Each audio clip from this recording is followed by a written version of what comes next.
Look, I've run out of clever ways to start these at this point. This is part 4 in an ongoing series to create the perfect Mario Party game using math and statistics. If you haven't seen the previous 3 videos, no need to worry, you don't need to watch them in any particular order. There is a playlist in the description down below if you want to watch the rest after this. Richard? Yeah, that's right. I ain't messing around today. Hit that intro!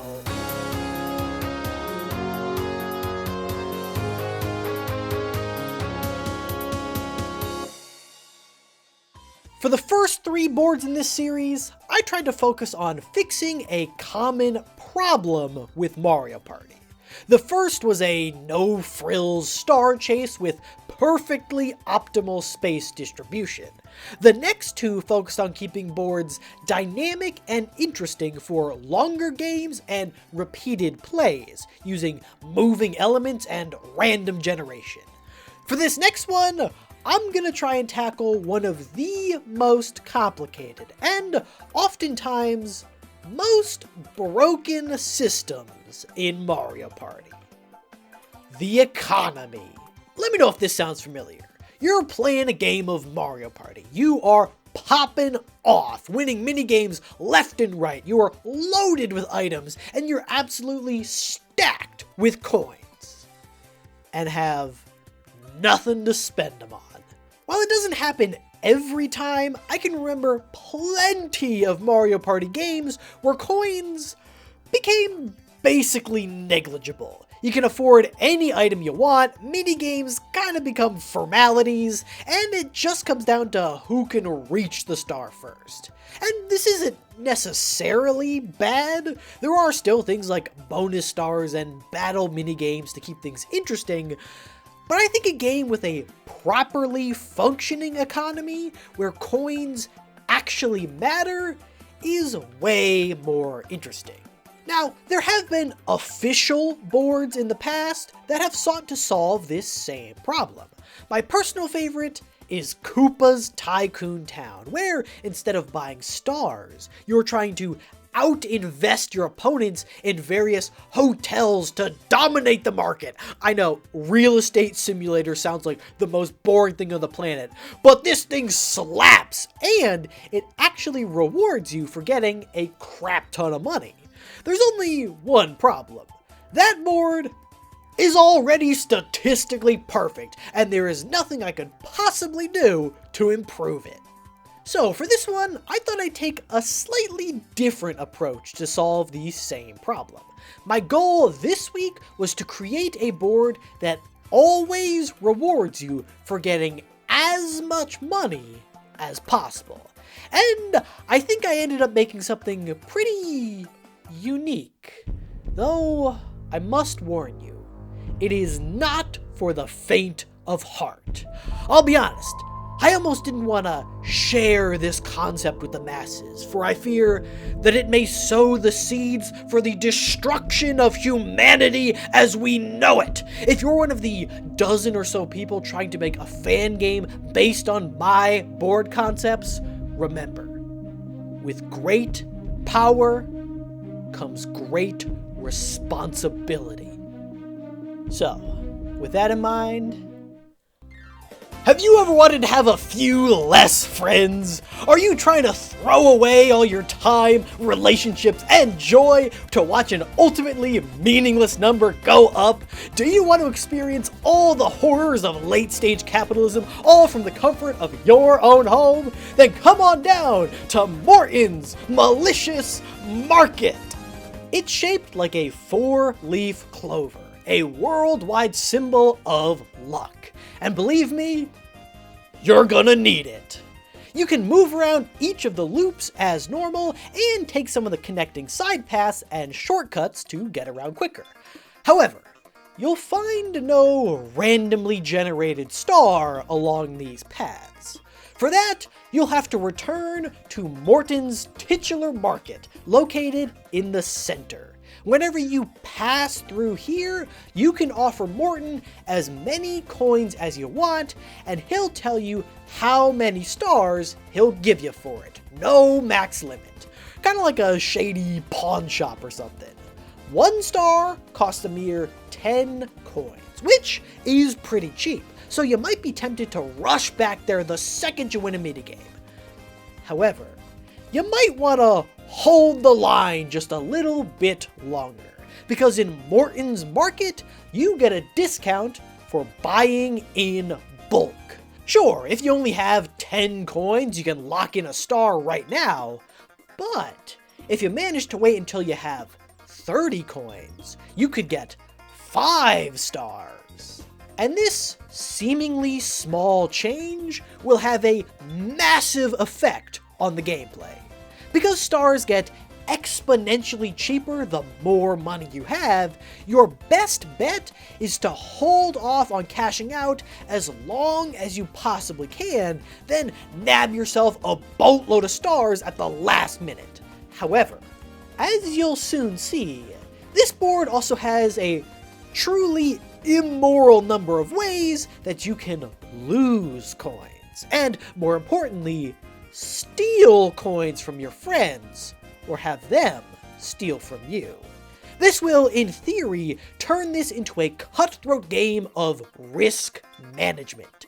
Do you cash out now and lock in a few stars? Do you wait a little bit longer and risk winning big, or losing it all to Richard with that stupid smug grin on his face? Do you plan your game perfectly to cash out on the last possible turn, only to roll a 1 and end the game with 300 coins and no stars to your name? The possibilities are endless. So that's the basic idea. Incentivize people to hoard coins for as long as they can, while also implementing features that makes hoarding coins a risk. Now, let's get into some specifics. The first and most important feature to nail down is the price of stars. Now, I'll admit, I tried to run some simulations and stuff to derive the perfect formula, but this is really something that you need to figure out with extensive testing to see how real players actually behave. But as an example, you could make it so the number of stars you can get at any one time is equal to the number of coins you have divided by 10 raised to the power of 1.5 rounded down. I know, kind of a complicated thing to be able to calculate in your head, but basically it just means that you'd get an extra star for every 5 coins you spend, give or take with some rounding shenanigans. Like I said, you definitely need to do some testing to refine this equation and strike a balance where you are massively rewarded for collecting a lot of coins, but you could also conceivably win if you decide to play it safe. Now, I know what some of you are saying. Isn't this a little too complicated for a kids' party game? Maybe. Is it going to stop me from including an entire stock market system on top of all this chaos? No. This whole board concept will really sink or swim depending on how many interesting ways you have to gain or lose money. I don't want it to just come down to who can land on the most blue spaces. So, how about this? Every time you pass by Morton's Market in the center, you have 2 options. You can cash out and buy stars, or you can pay some coins to invest in a certain item. Every single time someone else uses one of those items, you get, I don't know, $5. Again, this provides you with interesting strategic opportunities. Do you use that double dice block to get back to Morton ASAP before someone jacks all your money, knowing that Richard will be collecting royalties every time you do? For me, the answer is simple. Richard can pry my coins from my cold, dead hands. And obviously, even investing in an item at all could be considered a risk, because there's a chance that you'll never make your money back. So there's considerations to be made from both sides. Again, you'll need to do a lot of testing to figure out the optimal amount of coins people should get and how much it should cost to invest in each item type. Obviously, more common items should cost more because people are going to be using them more often. And on that note, I haven't talked about items much in previous videos, but now it seems pretty important, so let's go over a couple that I could see working well in a game like this. Obviously, you have your double and triple dice blocks to help you move further. We could throw in a custom dice block that lets you pick which number you roll, but it only goes up to 5 as opposed to 10. Then we could have a Mega Mushroom, which makes you big and lets you steal 10 coins from everyone you pass. Thieves' Gloves that let you steal items. Maybe throw in the Poison Mushroom from Super Mario Party that subtracts 5 from the chosen player's next roll. And lastly, the Dulo Candy from Mario Party 8. Literally, exactly as it is, unchanged. I don't care if it's the only one that's candy and everything else is a regular item. It's perfect and should never change. Why yes, I did grow up playing Mario Party 8. How could you tell? And then we have the ongoing tradition of the wand items. If you use Morton's wand, you can immediately initiate a 4-player battle minigame, and the person who used the wand gets to choose how many coins everyone invests and what game you play. Yes, I am giving people the opportunity to choose violence and make everyone go all in on a completely luck-based minigame. Remember, the Chiptide Incorporated is not responsible for any loss of property or life as a result of the choices you make. You can buy these items at one of 4 shops dotted around the board, sold by my main man, Purple Toad. Don't know why I picked the purple one explicitly in the first one, but here we are. Those are just a few items that I came up with, but let me know if you have any other fun item ideas in the comments down below. So, those are the 2 main mechanics of this board. The star is always at the center, and you can get more for buying in bulk, and you can invest in specific items to try and make money faster. Now, let's get on to the rest of the board. In previous videos, I found that a good board typically has around 60% blue spaces, 10% red, 25% green, and the remaining 5% other stuff like Bowser and DK spaces. However, for this one, remember, we want it to feel risky to hold onto coins for a long time. So I decided to bump up the percentage of red spaces just a bit. Or a lot. Like the others, this board has exactly 85 spaces. 39 blue, 20 red, 21 green, 4 Bowser, and 1 DK, arranged like so. And now, I didn't just slap these on randomly. Instead, I tried to carefully position them to provide the maximum level of strategy. So, for example, say you rolled a 1 on your first turn. Well, if you want to avoid landing on a red space, you can't go southeast. If you rolled a 2, you want to avoid northwest, and so on. I tried to make it so that no matter what you roll, your choice at every fork matters. There's also 1 Bowser space located on each loop that does all the classic Bowser shenanigans. Except this time, Bowser communism hits just a little bit harder. And then, I thought it'd be fun to include just 1 DK space. I mean, this is capitalism. We don't do handouts here. As a fun gimmick, I thought it'd be cool if this space works a bit like a star, in that it replaces a random blue space at the start of the game, and every time you land on it, it moves to another random blue space. And then, maybe you do a little rhythm bongo minigame or something to get you a bunch of coins, allowing you to escape the vicious cycle of sacrifice and backstabbing to pursue your true passion of music. Screw the man! Beat the system! Rise up, Donkey Kong stands! That just leaves us with a bunch of green spaces to figure out. Now, I was a bit worried that this system might disincentivize people to buy items a bit too much, since coins are so much more valuable. So I decided to include 6 item spaces where you get a random free item. This will pair well, I think, with the stock system, tempting you to use that double dice block. I mean, It was free, wasn't it? What harm could it do?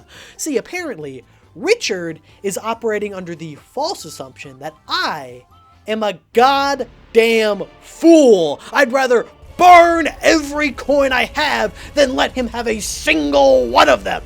I also added a green space on each point where you can take the Clover Express, a little bus that'll take you to whichever other point you want, just to get around quicker.